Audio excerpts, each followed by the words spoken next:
정치학적인 측면에서 미전도 종족을 분류하는 기준이 뭐냐 하면 수치상으로 4% 미만의 사람들이 있으면은 거기는 집중 선교 대상지로 보고 있습니다. 그러니 지금 우리나라의 청소년들만 보면 선교지라고 볼 수가 있을 만큼 참 안타깝고 복음의 볼모지라고 볼 수 있는 그런 정도의 자리를 차지하는 미전도 종족 국가에 해당되는 나라가 사실은 우리나라다, 이렇게 보는 게 정확한 데이터라고 볼 수가 있어요. 그렇다면 도대체 무엇이 문제여서 이토록 우리나라가 복음화율이 떨어지고 청소년들에 대한 미래의 희망이 없어지고 있는가 하는 부분들을 한 3가지로 말씀을 드리고 거기에 대한 대안들을 몇 가지로 제시를 하려고 합니다. 첫 번째로 청소년들이 교회를 떠나가거나 또 부흥이 되지 않거나 이렇게 무너지는 이유는 뭐냐라고 물을 때 이게 줄어드는 다음 세대를 말할 수가 있어요. 수가 줄어드는 거죠. 수가.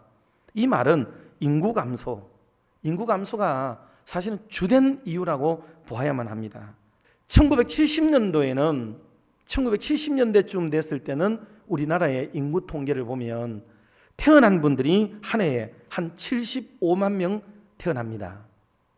75만 명이 태어나고 돌아가시는 분은 27만 명 정도로 돌아가세요.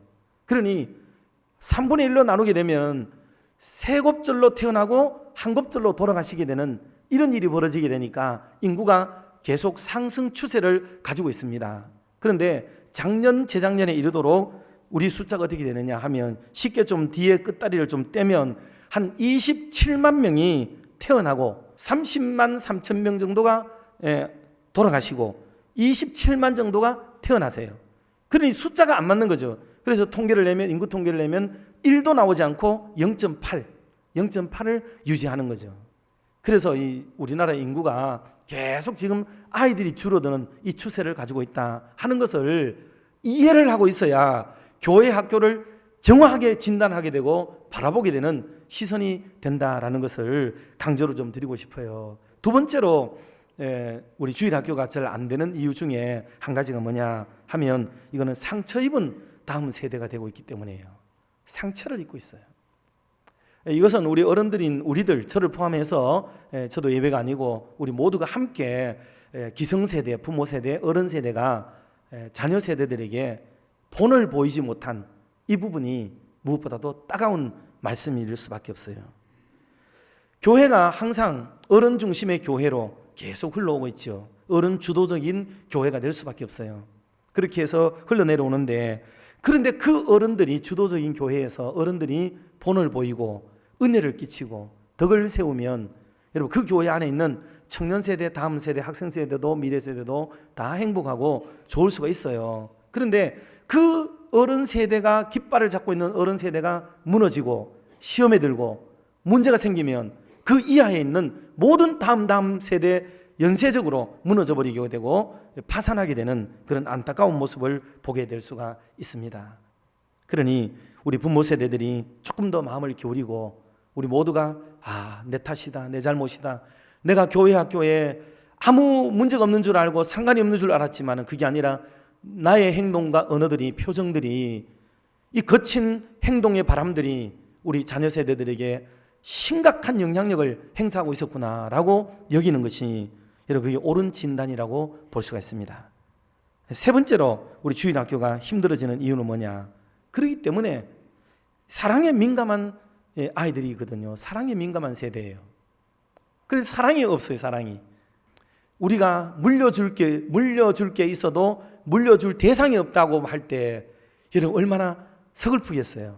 여러분 재산을 많이 가지고 있는데 뭐 그렇지는 않지만 자녀가 없다. 그럴 때 여러분들이 고민되지 않겠어요? 이걸 누구에게 줄까? 물론 사회에 기탁하거나 교회에 헌금하거나 또 뭐 가난한 자를 주거나 하시면 되죠. 그러나 한 번쯤은 생각할 거 아니에요. 남들은 다 자식 주는데 나는 자식에게 줄 게 없어요. 줄 자식이 없어요. 이건 참 안타까운 일이 되는 거죠. 우리 교회 학교에 우리 어른 세대가 살아오신 그 신앙의 경륜과 그런 신앙의 흔적들을 우리 다음 세대가 그대로 이어받아서 참 지내오면 좋은데 우리는 내 앞가름하기도 바쁘고 내 문제 다루기도 힘들고 내가 인상 쓰고 댕기고 내가 화나가 댕기고 내가 막 속상해 댕기는 바람에 교회 학교와 타부서에 대해서 신경을 쓸 여력이 하나도 없는 거죠. 이게 얼마나 불쌍하고 안타까운 일이 되겠냐 말이죠. 우리가 온 마음으로 심려를 기울여야 이 하락 추세를 겪고 있는 주일학교에 그나마 힘이 되고 동력이 되고 에너지가 될 텐데 우리는 이것을 못하고 있다 하는 것을 생각할 때 가슴이 좀 저미러 오고 아파오지 않는가 하는 말씀으로 도전하고 싶어요. 아이는 교육자들이 교육하고 선생님들이 가르치면 된다. 그러니 우리의 무관심, 철저히 외면당하고 있는 주일학교, 더 이상 사랑을 못 받는 거죠.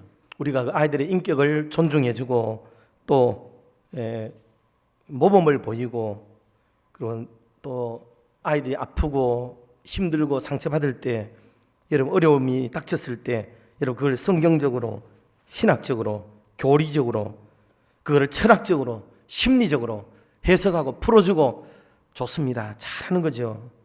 그런데 여러분 그게 아이들을 지켜주는 게 아니에요. 그냥 안아주고 손잡아주고 힘들지, 그냥 네가 이렇게 힘든데 선생님이 뭐라도 도움되지를 못해서 참 미안하다, 이런 상황에 내 마음을 알아주지 못하는 내가 참 속상해. 그래서 아이에 대한 이해를 해주고, 그렇게 나쁜 짓을 내는 아이가 그럴 수밖에 없는 상황들을 알아주는 것, 여러분 이게 교회 교육이에요. 그래서 다음 몇 가지만 제가 제목만 말씀드리면, 첫째로, 그래서 사랑과 평화의 공동체를 함께 만들어 갑시다. 그러면 아이들이 이 안에서 평화롭고 자유롭고 안심하고 행복하게 자라게 되는 그런 은혜의 울타리를, 그 기반을 우리가 지금 만들게 되는 것이기 때문에 아주 좋습니다. 두 번째로, 이제 우리의 대화 속에 아이들 얘기를 좀 많이 하기로 해요. 아이들 얘기. 그래서 내 아이도 좋고 남의 아이 얘기도 좋고, 너무 내 아이 얘기만 많이 하면 또 그렇으니까 남의 아이 장단을 좀 맞춰주세요. 다른 사람 얘기를 자꾸 칭찬하고 이야기를 해주는 거. 그래서 아이들 얘기, 주일학교 얘기를 좀 많이 해주세요. 교회 안에 막 정서적으로 이게 분위기가 계속 아이들 얘기가 많이 들려져야 돼요. 그리고 어른들이 아이들 이름을 다 좀 외우도록, 지나치는 애들마다 관심을 기울이면서, 아이고 그래 넌 맨날 주일마다 모이는데 네 이름이 뭐니? 라고 이름도 좀 물어보고 안아도 주고, 좀 이렇게 해서 그 아이들 얘기를 좀 많이 해 주시라 하는 거. 세 번째는 아이의 이름을 부르면서 이제 앞으로 기도해 주세요. 그냥 우리 다음 세대들, 이건 뭐 공적일 때는 그럴 수밖에 없어요. 그러나 개인적으로 기도할 때는 한 번씩 그 아이들, 주일학교 아이들 이렇게 말고, 선생님들도 아이들, 우리 반 아이들 이렇게 기도하지 말고 우리 반 아이 누구 이렇게 기도해요. 그래서 아이들의 이름을 부르면서 좀 기도를 하는 쪽으로 방향을 갖도록 해주시고, 마지막으로 그 아이들하고 좀 친해지세요. 아이들하고 뭐 사탕을 먹든지, 아이들이 좋아하는 아이스티를 사두든지, 그렇게 하면서 식사를 함께 하든지, 햄버거를 사두든지 하면서 아이와 잠깐의 교제를 나누면서 애들과 친해져서, 애들이 교회에 오면은 친해진 어른이 있다는 데 대한 자부심과 기쁨, 우리는 아이에 불과하지만 아이가 볼 때는 우리 어른들을 높게 봐요. 크게 봅니다. 그런 우리들이 손을 먼저 내밀고 아이에게 다가가면 그 아이는요 얼마나 기뻐하고 행복하고 좋아할까 하는 것을 생각해 보게 됩니다. 자, 끝으로 23절 4절 말씀만 우리 합독하고 마치도록 하겠습니다. 같이 봅니다. 주 예수 그리스도의 은혜가 너희와 함께 하고 나의 사랑이 그리스도 예수 안에서 너희 무리와 함께 할지어다. 아멘.